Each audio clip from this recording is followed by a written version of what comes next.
All right, you're good. All right, we are back. Terry and Gary's Low Expectations podcast, episode 41, and we still can't get it right. Today we have the amazing, inspirational Zach Gowan. How you doing, Zach? Doing well, man. Great to see you. Thank you for having me. Thanks for coming on. Thanks for doing this. And we go back quite a ways, Zach and I. 18 years, probably. I'm talking about like 2001, 2002, you know? Yeah. And us Detroit boys got to stick together, man. And Rhino is the one who taught me all about that. He also taught me about making my bed every single day and the importance of making your bed. This man, we be on the road together in the hotels, and he's sitting there making the bed, right? And I'm like, Rhino, that's the job for the housekeeper. You're making her job even more difficult because now she has to unmake it and then make it again. And she goes, and then Rhino goes, Zach, it's not about the housekeeper. It's not for her. It's for me. Yeah. And it's for discipline because, I tell a lot of the younger guys, Gary, I don't know if we've ever talked about that, but, you start your day with discipline. Zach, you're right. They have to unmake it and all that stuff, but you're more likely to be disciplined throughout the day, and whether your meals or getting out to the gym or your dedication in the ring or work or whatever it may be. So yeah. And dude, as you know, I'm a student engagement expert, right? And I get to travel the country and do a whole bunch of youth engagement work with hundreds of thousands of kids and students and parents and teachers all over the country. And what you taught me all those years ago, talking about starting your day off with a disciplined win, right? Mm-hmm. Reminding ourselves that the little things in life matter, because if we can't do the little things right, then how can we do the big things right? You know what I mean? And then building momentum in a positive direction off rip, right? Start your morning with the bed making, the devotionals, the prayers, and then you get a shower, and then all of a sudden we have this momentum to get victory after victory after victory. And then by the time we go to bed at night, man, it's a beautiful day. Right. Exactly. And see, now I'm inspired to go out there and, hit the gym, because I was going to take today off, but now I got to get the no days off, baby. Come on. Right. Now I got to get the shoulders in. So Gary, we're going to train afterwards. I'm picking you up. I don't care if it's your wife's birthday. Oh, happy birthday, Dawn. Yes, happy birthday, Don. Yeah. So now, the first time we met, I remember running into you at Joe Louis Arena, and you had long hair, and you were down there for a tryout or something where they were taking a look at you.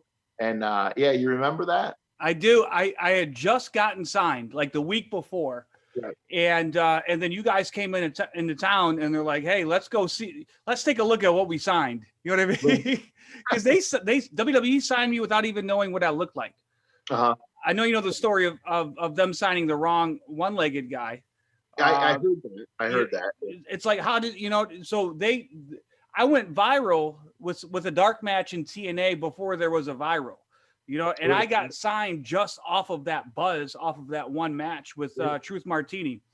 Right. And so anyway, so they signed me, and they're like, "Hey, come on down, roll around in the ring before the show, and bring somebody to work with." And so I brought Truth, and it was at Joe Louis Arena, and like we put on like an 8-minute match, and it was like with all the boys around the ring, man.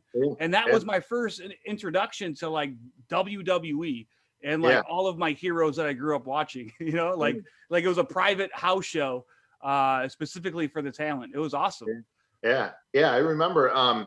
And the cool thing about it is I had heard about you prior to them signing, from like Truth and, the Michigan guys. And it wasn't Jimmy, or was it Jimmy Jacobs? Maybe Jimmy Jacobs, so I knew of you before, and all the amazing stuff you did, in the ring. So, and then when you were able to go out there, it was like you just blew everybody's mind. So, thank you. That means a lot. What was it that got you into wrestling? What got me in? Shoot, man. Well, I grew up as the world's. Right here. That's what Rhino did. Yeah. I gotta tell the story. Listen, this is why I miss Rhino so much. I went to an ECW house show in Ypsilanti, Michigan, on the Eastern Michigan University campus. Rhino, you might remember this. I was the television champion. Didn't I wrestle Tajiri? Yes. And Jerry Lynn was the heavyweight champion. And I was monster ECW, Mark. After the show, this must have been September, October of like 99 or 2000, one of the two. And after the show, I went up to a security guard and I said, hey, I'm Rhino's cousin and he's expecting me because I wanted to meet Rhino, right? I wanted a picture with an autograph with Rhino. And then the guy's like, oh, okay, cool. He went back to get you. And then he came right back and he said, you ain't Rhino's cousin, man. You got to get out of here. Listen, I grew up the biggest wrestling fan in the world. What sparked my real passion for wrestling is after the amputation of my entire left leg to a battle with cancer when I was 8 years old. And 2 weeks after the amputation, January 17th, 1992, they let me out of the hospital for the first time. And my grandmother ordered the 1992 Royal Rumble pay-per-view for me. And so that was an extremely emotional point in my life, you know, losing a limb and going home for the first time and in this battle. But I remember for those 3 hours that pay-per-view was on, like I just got so completely wrapped up and lost in the magic of professional wrestling. You know, I didn't feel the pain of not having my leg or the pain of battling cancer or the anger for my father not being around. Like all of the outside stuff, all of the outside noise went away when I engaged in that magic of professional wrestling. So from that point on, it's just been an obsession. And everything from that point on that I've done either in school or in athletics in my head was always like setting up a foundation or a training to eventually become a professional wrestler. It was never, there was no second option for me growing up. Yeah. So when you got to the WWE, what was your assumption? What did you think was going to happen? Did you know that you were going to take off like that? I had zero idea. When I started wrestling, I didn't start wrestling with the notion of making it to WWE. That was never an idea or a goal of mine at all, because it felt like so impossible that I wouldn't even entertain the thought. Like all I wanted to do when I started wrestling at 18 years old, right, in 2001, all I wanted to do was get my degree in education from Eastern and teach high school math, but then wrestle on the weekends. And I said to myself, man, if I could ever wrestle Sabu on the independent circuit, then everything else after that would be gravy. Like that was my ultimate goal, was to wrestle Sabu at a local independent wrestling show. And so that's where my mindset was. So I had no idea it was going to take off. I knew something was crazy. It was after that dark match in TNA, man, with Truth Martini, when we got that reaction, and then the reaction from the boys and the reaction from the office, and they tried to sign me right then and there, and Truth wouldn't let me. You know, I was ready to sign my life away, man. I was like, no, you understand, Truth. Like, I can be a TNA superstar. And Truth's like, Zach, WWE's going to come calling soon, you know, or something like that. And he wouldn't, he kind of looked out for me and he wouldn't let me do it. And, and it worked out for me with WWE, of course. But yeah, that once I had that initial kind of like viral buzz generated, then I'm like, oh man, this could be something cool. Now when I went to WWE, Rhino, I don't know if this was odd or not, but they flew me into the office, right? And I got to hang out with Bruce Pritchard and Tom Pritchard, and I met the writing crew and all of that stuff. And then I was pitching them ideas. We're just talking about ideas for me to debut. And the idea that I pitched was to come in kind of like a 1, 2, 3 kid scenario. Right. Just kind of like a low key, like I lose every week, but I get a little more in every week. And then finally out of nowhere, do something, Razor Ramon 1, 2, 3 kid-esque, right? And then we can go anywhere from there. And that's what seemed to be the consensus when I left the office. And then I flew home and I got a voicemail from Bruce saying, all right, Zach, here's the deal. You're going to debut next Tuesday on SmackDown, and you're going to be with Hulk, Vince, and Roddy Piper. Talking about going to what? Yeah. That was in Baltimore, right? In the Baltimore Arena. Yeah. Because we we roomed together. I don't know if it was both nights. I think we came in the night before and I roomed with you, and then the next night I think we might have been on the same flight home. Yeah, it worked out for me because when I started hitting the road, the office bought my rooms and my rental cars. Yeah. So that encouraged all the boys to kind of like jump in with me to save a little bit of money, and that helped me build relationships. You see what I'm saying? Yeah. So I loved it, man. Yeah, and then we went out to what was it, Kona or whatever? Kelowna, British Columbia. Oh my God. I've always said whenever I retire, man, I'm moving to Kelowna, British Columbia. That was the most beautiful place I've ever seen in my life. Yeah, it was so nice out there too. Yeah. So yeah, we it was myself, you, Nunzio, and I think Baldo. Yeah, Yes. we were in the car together, or it might have been Palumbo. But yeah, and then after that show, because we were there like a day or two before, after that show, or we got in early the day before, I was leaving with Baldo, and they were all there. I don't know if you were in the car, but they were pounding on the car, and Baldo gets out and just starts yelling at the kid. And get this, Tyler Breeze was by the car. He wasn't actually. Wow. He told me that story because he goes, "Yeah, you were driving. The crowd was." He goes, "I was there. I was outside behind." And then A Train gets out and just starts cussing at him. Like, get out of the way. We'll run you over. I'll knock you out. And yeah. And it was it was cool though. But for him to be back there, and now being a WWE superstar, so which is really cool. Man, there's so many stories, because you have to understand that the dedication and the training and the sacrifice it takes to make it to that level. You have to love this more than you love pretty much anything else in life, right? Right. So you got to imagine that starts at a young age. So you hear stories. I hear stories all the time. Hey man, I was in the audience in Iowa when I saw you wrestle Tyler Black or whatever it was, Right. And then now they're like in Ring of Honor or they're Impact Wrestling or AEW or whatever it is. And it's like, oh man, this really is a small community, Right. and it's so, dude, it's so important to treat everybody with love and respect, man, because you never know who you see on the way up. It's going to be the same person on the way down. You help me today, I'll help you tomorrow. And that's kind of how it has to work, Right. Yeah. There's a couple things. I don't know if you have any questions or anything, but I know we don't want to keep you too long, but a couple things I want to get into is the path you took, and kind of maybe a self-destructive path, how you came out of that. We've actually had conversations because I was on a self-destructive path too, with alcohol, and then how I got out of that.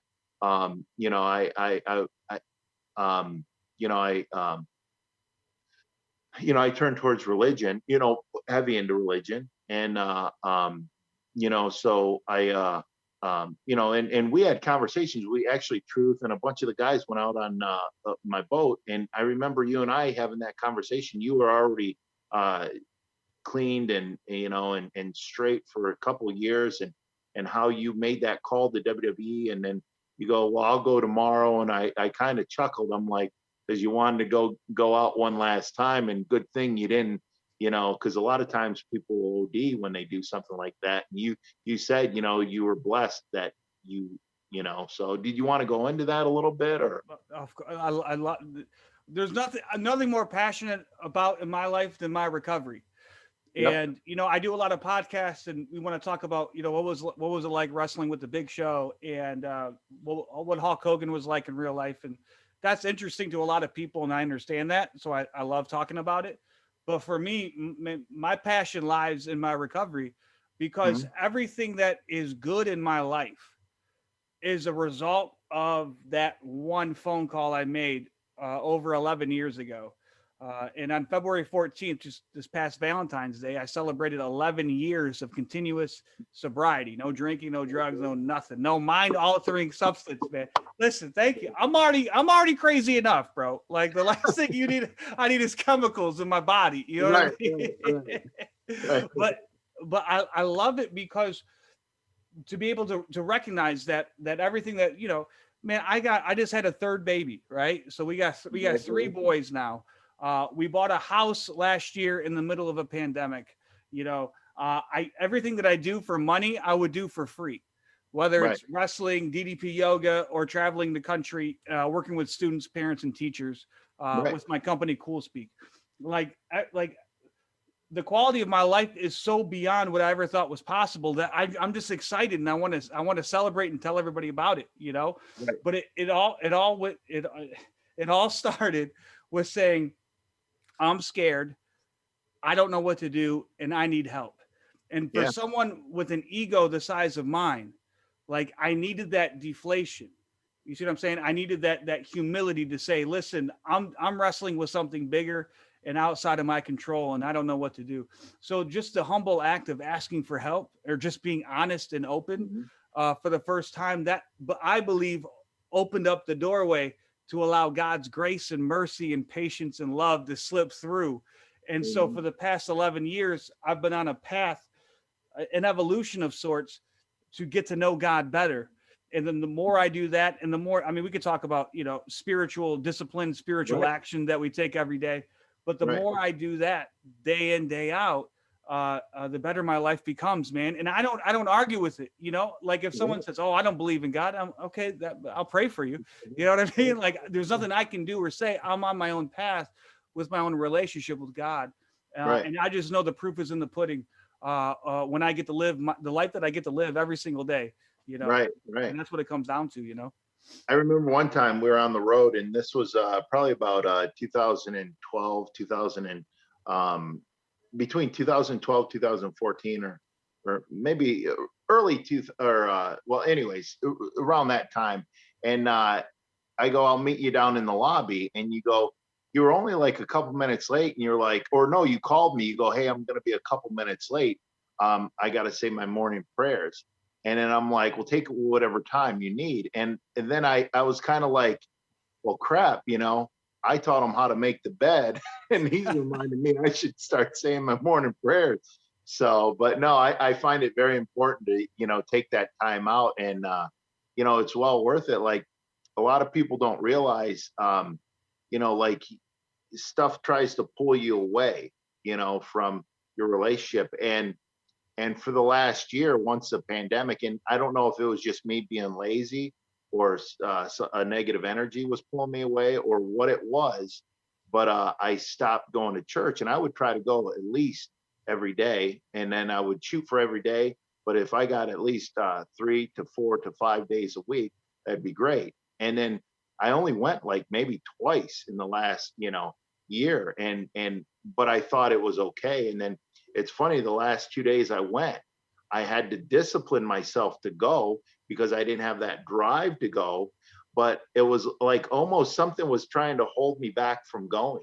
And like today, it was like I started to make excuses because I'm a better person when I go. And the thing is what people don't realize, you don't have to know everything. It's a learning experience, you know, and it's a process. And it's good to ask questions. So right when I got over the bridge to go, it was like almost like, you know, like, oh, I'm going, and there's no turning back, you know, there's no excuses. And it made my day feel that much better, you know. And it's crazy because when I went yesterday, 3 docs sold, you know, so many positive things and then I got some good news, you know, and people can say it's a coincidence, you know, and I understand that thought process, but I think it's like God telling me, okay, when you drank, I got out of, I didn't really tell too many people this publicly, but I went to rehab, and then I got out, and then I was clean for 3 months, and I drank for a weekend. And then DiBiase was telling me this. He goes, you surrendered, you cleaned up, and then you thought you were in control where you could drink. And then and God's like, okay, you're in control, try it. So he was in control. Yeah. And I drank that week, and I go, never again. And I haven't touched something since. Yes. That was July 4th, 2009.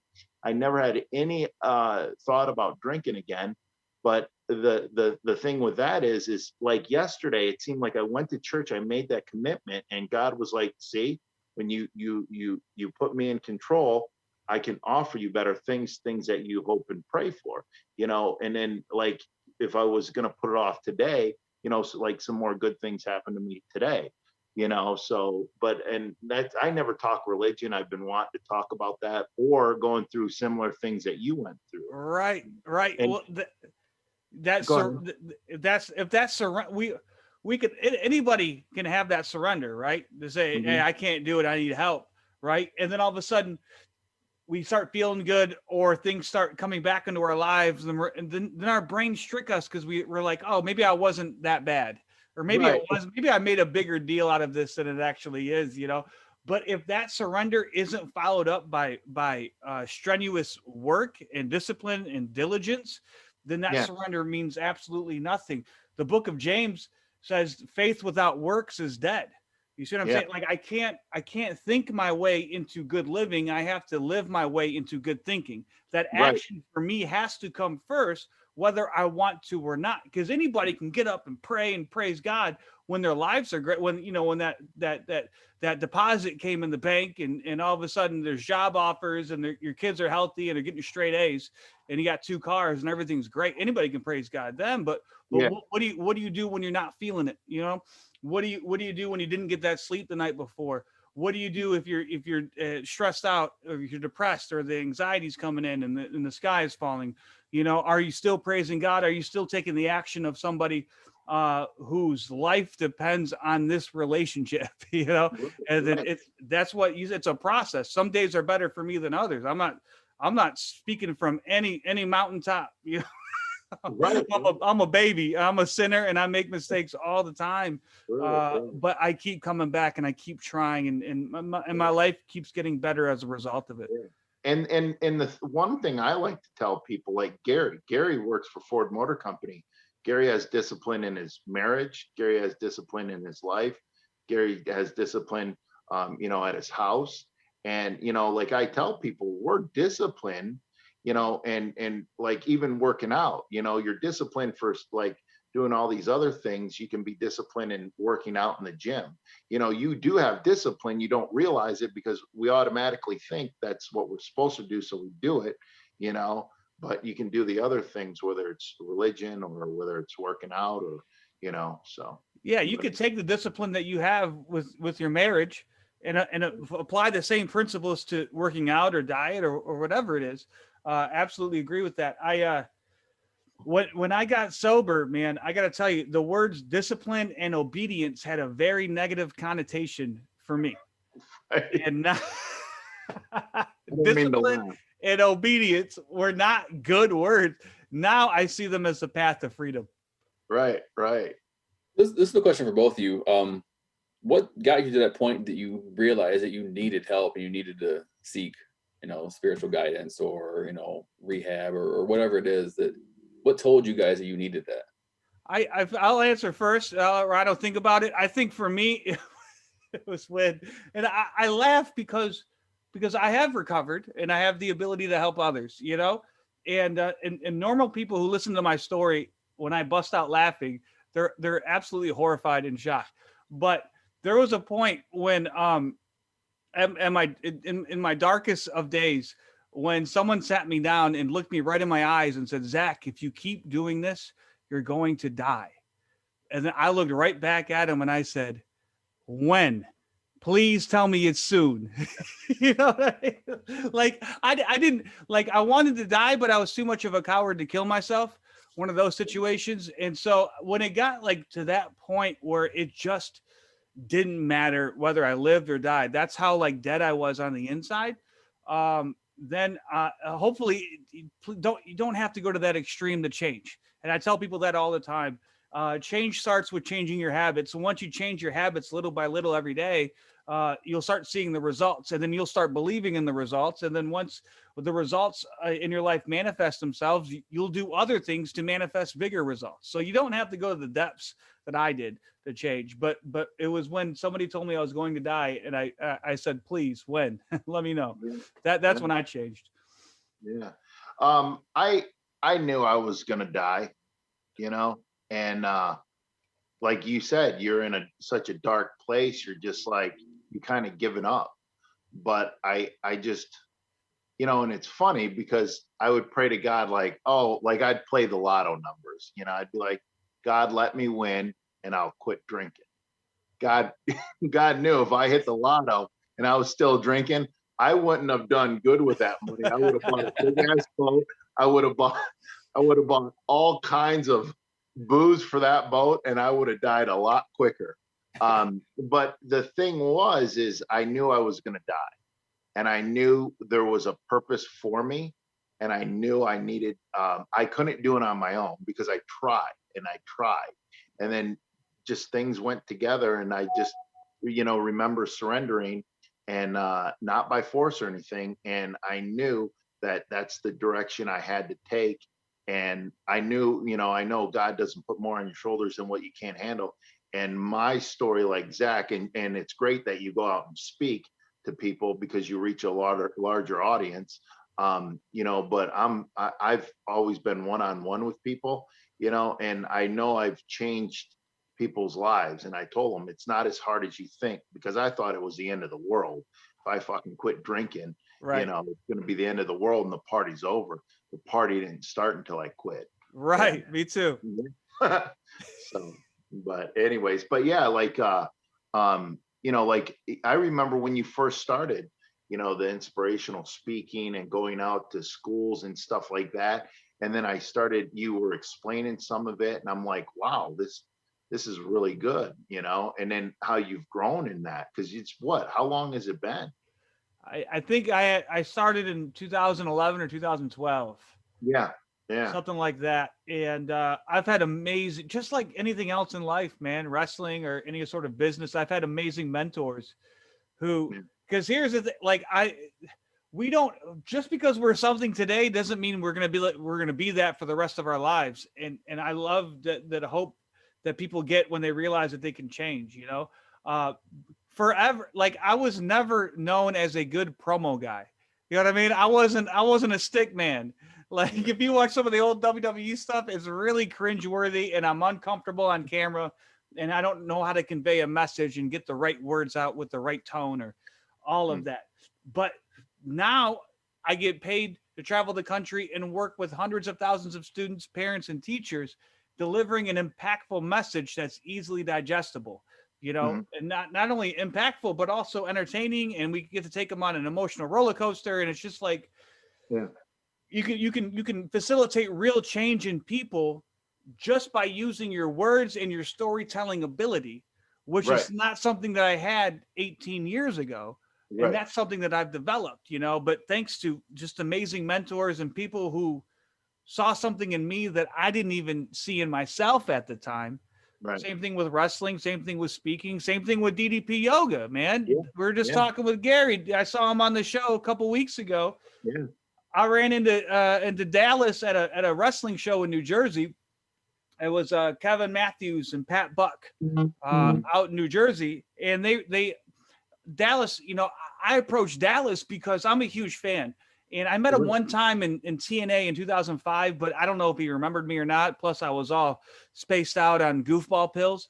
And so I wanted to thank Dallas because he's an inspiration for me. Because anytime you see a wrestler who is successful outside of wrestling, whether it's, Mick Foley with his stand-up or Colt Cabana with his podcast or DDP with his DDP yoga, to me, that's inspirational.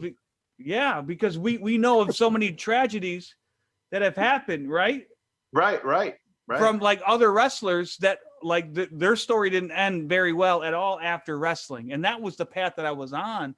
So I ran up to DDP and I go, hey man, I'm Zach Gowen. It's so nice to meet you. I want to thank you for everything. You're an inspiration to me.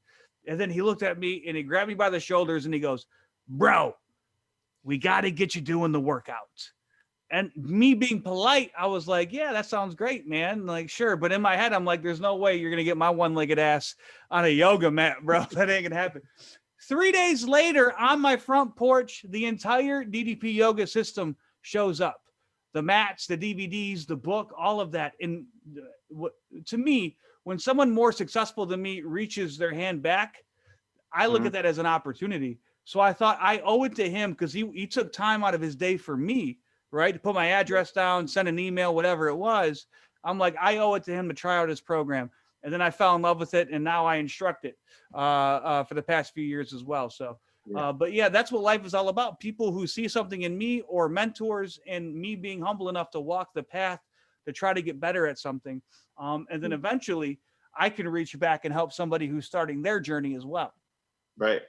Now, the program he sent you, was it catered to you, or you said you were going to have trouble because, obviously you have one leg, or is it something anybody can do no matter what? No, he sent me just the OG DDP yoga program, the 3 DVDs, the work, you know what I'm saying? Like the workout. And I had to figure it out. Like I had to modify because there were certain maneuvers, especially early on, that I couldn't do. I was not as balanced or as flexible or as great of an athlete that I thought I was. I was very humbled for the first few workouts, but you notice that your body gets stronger and your tendons get stronger and your balance gets better and your core strength gets better. 5 weeks in, my body was pain-free for the first time in 12 years. My shoulders felt great. My hips felt great. My low back feels great. And really doing DDP yoga. And I know this isn't a commercial for DDP yoga, but screw it, man, because like, this is the truth. It gave my career a second leg, pardon the pun, but it gave, it gave my career a second leg. Some of my best work in the ring has been the past few years when I've been full blown a DDP yoga addict, Yeah. That seems to be a reoccurring theme with everybody. They say they're pain free within a month or two. So it happened so quick for me, and I'm like, wow, this is so cool. And all of a sudden, I was 32, 33 years old, moving around the ring like I was 18 years old again. Yeah. And I'm like, this really is the fountain of youth, man. Right. I actually, I didn't want to tell, I didn't want to say anything, but I started DDPY, I want to say 2.5 weeks ago. Yes. Yeah, I feel great. I've been telling Gary, so we got to try to get him back on. Don't tell him. No, he's not watching, so don't worry. So I just want to kind of surprise him. But yeah, I've dropped 14 pounds already. Wow. Yeah. Amazing, man. I love how you use your whole body at once. Like it's everything kind of rolled into one. Right. And then 30, 45 minutes later, like, and to the untrained eye, it doesn't look like you're doing much. Yeah. Right. But internally, you're like shaking, sweating, like trying to get, I mean, I love it, man. I was hoping Terry would video these sessions of him so I can see the struggle and the work. Yeah, the struggle. I'm starting slow, but I'm building up. What kind of videotape do you want of Rhino doing yoga, man? Just in his tube socks or what, dude? I already have that. Yeah, I get plenty of those videos. I don't need any more of those. Whether he wants it or not, I'm sending them to him. I say we set up in the park maybe this summer and we'll do some DDP yoga. Right. I don't want Dallas yelling at us. It's DDPY. Yes. DDPY. Yeah. So, but hey, Gary, do you have any other questions? I know it's your wife's birthday and we got to get her. Yeah, she just poked her head in like. But no, we appreciate you coming on. It's my pleasure, man. You're truly an inspiration and everything you've overcame and everything you've done and you're going to continue to do. So thank you. And I did want to ask you guys one thing about Big Show going to AEW. What do you guys think about that? We got to talk a little bit of wrestling real quick. I think it's great. I think it just shakes stuff up, and anything that shakes up the wrestling business is always great, and hopefully, he'll come over to Impact and, crack a few skulls, but we're actually on our way to a wrestling show. I think it was in Grand Rapids, Zach and I, and my air conditioner. I wanted to say this real quick. My AC and my Jeep Grand Cherokee didn't work, remember? And we were both in great shape. And we go, screw it. We took off our shirts, old school, just driving down the road in the Jeep with the shirts off. Yeah. Hair blowing in the wind. Right. But no, what's your thoughts on Big Show going to AEW? Listen, I think, pardon the pun, but it's huge. Right. Because listen, man, I thought Big Show was a WWE lifer. You know what I mean? I thought it was gonna be Legends contracts, and he'll show up every once in a while, choke slam someone, and there was always gonna be a role for him. Now with acting, with through WWE Studios and so I'm just like, oh, he's been there forever, and that's what he. So when I saw the news yesterday on Twitter, I'm like, wait, what? Piqued my interest, and we'll see when the ratings come out. But I watched Dynamite last night specifically because of this announcement, and I'm like, what's going to come of this, and I was curious. Well, first I had to go look up who the hell Paul White was, because that's how they announced it. So I was like, who's Paul White? Yeah, it's really Captain Insano, Paul White. Captain Insano, yeah. Little boy. I seen a post that said Captain Insano going to AEW, and I totally popped. I love it. Better. I love the Big Show too, right? I don't know if you two are close or what. There's a friendship there. Like as a man, as a guy, like you couldn't ask for anybody nicer or better or just more like. I remember when I was messing up, right, and I was getting heat with all the boys in WWE, and I just couldn't. No matter what I tried to do, it just failed, and I just got more heat, and I just felt so overwhelmed, right? Big Show pulled me. He didn't have to do this, right? He pulled me aside and he sat me down. And he's like, "Hey, Zach, you're messing up the same way I was messing up when I went to WCW in '95. You know, when I was a rookie, you're doing the exact same thing I did. Here's the path you need to take, you know?" And I thought that was so kind, and especially because he gave me my biggest moment in WWE in my first match when he took the pin for me in my debut match. And that because it was the Big Show, it was even that more impactful. And he didn't have to do that, you know? Right. And so to me, like, I've always just loved the Big Show, and I've always been a huge fan of his. And everything he's done is his Netflix show is really good. My kids love it. And the fact that he's in AEW now, like there are very few announcements in wrestling that like shock the wrestling world. And I was legitimately taken aback by it when I saw it on Twitter yesterday, man. So shout out to the Big Show, and I wish him all the success in the world. Awesome. If you're watching Big Show, good luck. Right. So we're gonna wrap this up. If you want to tell everybody where they can find you, what you got coming up.